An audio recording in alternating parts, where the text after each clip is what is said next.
What's going on YouTube? JT Reborn here, and welcome back to another edition of After the Movie. Currently in my theater parking lot, I just got done watching Aquaman and the Lost Kingdom.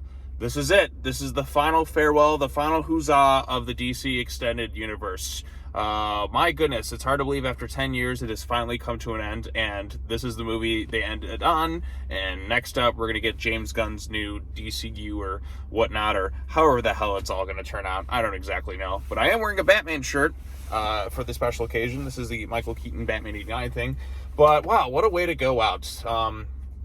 The DCEU was something, man. It was, to me, it's more like missed potential, if you will, because there was a lot of things that kind of worked and there's a lot of things that didn't work. It just was so many different moving pieces, and they tried to salvage it, but there came a certain point where it's like we kind of have to start fresh. But it kind of makes me sad in a way, because going back to Man of Steel and thinking, oh wow, I can't wait to see where this goes with Superman, and this is kind of how it ends. Now some people say, well, technically ended with Zack Snyder's Justice League, these other things are not that. I don't care, but this universe is done. It's over with. It's probably never going to get revisited again. James Gunn's going to do his thing. But I went into this thing, not really high expectations. I like the first Aquaman movie. I actually rewatched it again today. It's pretty fun. It's goofy. It's kind of silly, but it is a pretty good time. So I went into this thing pretty low expectations. There weren't really any reviews posted going into it. So I tried to go into this thing knowing as little as possible. Low expectations. I love James Wan, but this is a movie that's kind of being thrown out there, and the studios probably messed with it 100 times. Thing kept getting delayed over and over and over again, and just a lot of various moving pieces. And you can kind of tell going into this thing and watching it that there definitely were some snippets in the editing bay, per se. I heard rumblings that Michael Keaton's Batman was originally in this thing, and then Ben Affleck was supposedly in it, but those things got cut. So this movie also, I feel like, is definitely a sacrificial lamb for James Gunn's new DCU in a way. But I will say this, I didn't hate this movie. I went in low expectations. I'm like, all right, let's see how ridiculous this movie gets. And to be quite fair, this movie is extra goofy, pretty much from the start to the end. Like, tonally, I'm just sitting there, I'm like, this is a very different James Wan type movie. It is extra campy, with like extra cheesy, with a slice of cheese on the end and a nice, like cheeseburger, which ironically is some ways how the movie kind of, we'll get into spoilers in a second, but I went at this thing low expectations. Like, you know what? I'm going to try and sit back. I'm going to bid my farewells to the DC Extended Universe and see how this thing kind of wraps itself up. And it's pretty much a standalone movie. There's no other, like, major tie-ins or anything like that. There's some moments that felt reminiscent of Superman 4 Quest for Peace. And it's also part buddy cop movie. It's just kind of totally all over the place in a way. But if you go into this thing, if you like kind of dumb, cheesy buddy cop movies from the 80s, like I do, then you may have a pretty good time with this thing. I mean, I had fun with this thing. There's a little bit of the James Wan horror touch, but the story itself is, we're kind of going through some of the same things Arthur did last time. Doesn't really want to be king. He's trying to balance being a father and all that. So Black Manta wants revenge, so he finds this thing called the Black Trident, which is from King Atlantis' brother, if you will. It's possessed by dark magic, and he has to go into the Lost Kingdom and awaken some evil entity, if you will. The Trident gives him power or whatnot. So, and he's willing to make a deal with the devil to kind of do things to get his revenge on Arthur and his family. So part of his revenge, like, because he spends most of the movie kind of possessed by this evil, it's not as much him as it is some other force. So it kind of takes away from his revenge a little bit, if I'm being honest. But he needed to do something to kind of get this power. And it's also about stopping global warming is also part of the plot of the movie too, because this element or whatever, this energy source that they're kind of burning is heating up the planet and causing the ice caps to melt and all sorts of other things. And Willem Dafoe is also not in this movie, which is a disappointment because he was in the last movie, but I guess scheduling conflicts, so they're like, well, you're not in this thing, we're going to write you off by saying you're dead off screen. There's a spoiler right there, which is kind of unfortunate. I missed Willem Dafoe. Mira is, in fact, in this movie. She's in it a lot more than I would have expected going into it, considering she's not in really any of the promotion, which kind of makes sense given the whole Amber Heard, Johnny Depp situation. I'll just leave that to the side. Make your judgments, if you will. I feel like it's best to not really talk about it so much, but that's probably the main reason. Patrick Wilson's in this thing too, and he plays Orm, the villain from the last movie, so this is his villain redemption arc, if you will. And I'm a sucker for a good villain redemption arc. Some of the stuff here with Jason Momoa, it's really, really childish. Now, some of the jokes kind of land, and then there's other ones where it feels like Momoa is trying too hard. He plays this like a little child throughout most of the movie. And he's like, oh, I got my brother here, yay. And he's like this really excited, happy-go-lucky guy for most of the thing, even though there's some really serious stakes going on with the planet.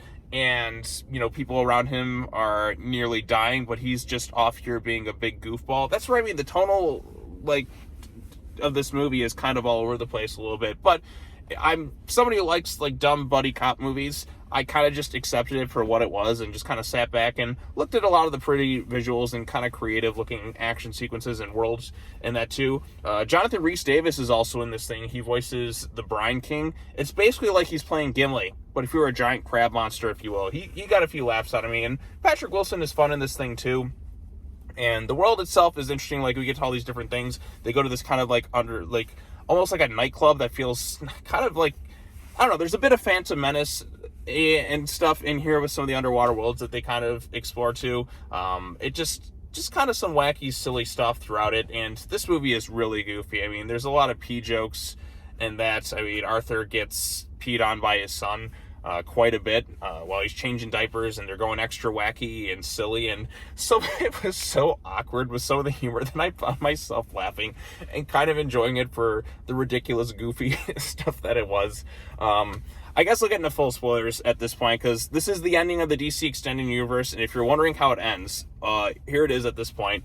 This movie ends very similar. It kind of reminded me of Superman 4 Quest for Peace, where Aquaman is like going to the United Nations, if you will, and he gets on a microphone, he's talking like Atlantis is shown to the world, only for this universe to kind of end. But then again, we have all these other super metahumans and that within this universe, whatever's going on with it at this point. So it's like, I mean, people know Aquaman exists, they know Superman's there, so there shouldn't be as much of a shock that something like Atlantis is around, considering all the crazy, wacky stuff that's gone on. And then he gives a big speech at the end, and I was kind of like grinning a little bit at times, because I'm like, this is kind of, part of me was just kind of laughing, like snickering as it was going on. I'm like, this is so cheesy.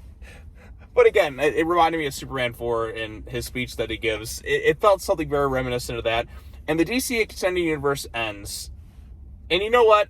It's kind of the most random way to end this whole universe, with Patrick Wilson ordering a cheeseburger, and he also has a cockroach that he kind of puts on it and eats in it. There's a joke earlier on in the film, but it ends with Patrick Wilson eating a cheeseburger. And you know what?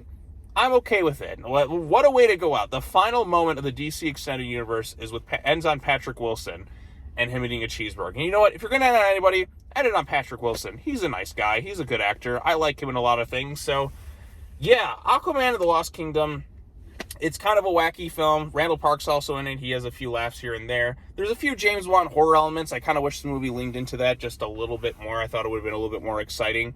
But for what I got in the film, that's, like I said, I went in with pretty low expectations. I had a pretty, I was entertained by it. I didn't hate this thing. Like I said, it's a dumb, silly buddy cop movie for most of it, and then the tonal shifts are all over the place. I can see why people won't like this thing, but I kind of enjoyed a little bit of its cheesiness. It's not going to be something I'm going to go back and revisit time and time again, but it just was so kind of goofy and silly at times that I don't know, I kind of had a little bit of fun with it. Maybe because I went in with, like, no expectations to this thing and just kind of came away, I'm like, all right, just kind of entertain me for a little bit, and it did. It's not something I'm going to go back and revisit. It's not as good as the first film or really anything like that, but it's a very weird, wacky type movie from start to finish, and like I said, the tonal shifts are all over the place, and I can see why some people won't like it, but for what it is, I was, okay, this is fine. It's not great, it's not terrible,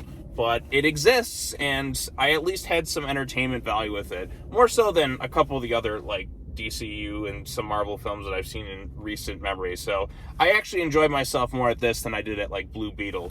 And Blue Beetle actually, I think, has the better reviews than this thing. But at least it was more interesting with the world and some of the wacky stuff that goes on there. So, I don't know. It's just, the universe is over. It's time to say goodbye and start anew. So if you want to see how it ends, this is how it ends. And the DCU, I think I'm going to make another video talking about the DCU now that it's officially over. It feels kind of weird and surreal that we have finally reached the end point of it, and we're ready to kind of move in a good direction going forward, hopefully. But at least this thing is kind of standalone, wraps up Aquaman's story for the most part, so that way there's no lingering cliffhangers or anything like that But there is a sense that I wish I could have gotten a little bit more of a satisfying ending to this universe than just this. But again, studio meddling, this new universe coming in, and all these other wacky changes, and that just, I don't know what's going to happen going forward. It's kind of messy. So, but at least this thing kind of stands on its own. If you want to see how this particular iteration of this universe sort of ends, it ends on a more positive note, I should say, in that there's no lingering plot threads or anything like that. It's more optimistic, if you will, and it's come to an end. So, all right, well, that's all I have to say. Aquaman and the Lost Kingdom. Did you see it? What did you think of it? Post your comments down below. Be sure to like this video, share it with your friends, subscribe to the YouTube channel for more content, bell notifications, all the other fun stuff. I'm going to get going. I think I might try and pop out one more review. I'm also getting ready to go. Well, as soon as I get home, I'm going to upload this thing, and I got to watch the new episode of Monarch, because it is 9:30 and the new episode aired like 30 minutes ago. So, or they dropped it on Apple TV. So I'm going to go check that thing out. But anyways, that's all I have to say. Peace out, everyone, and I will see you all in the next video.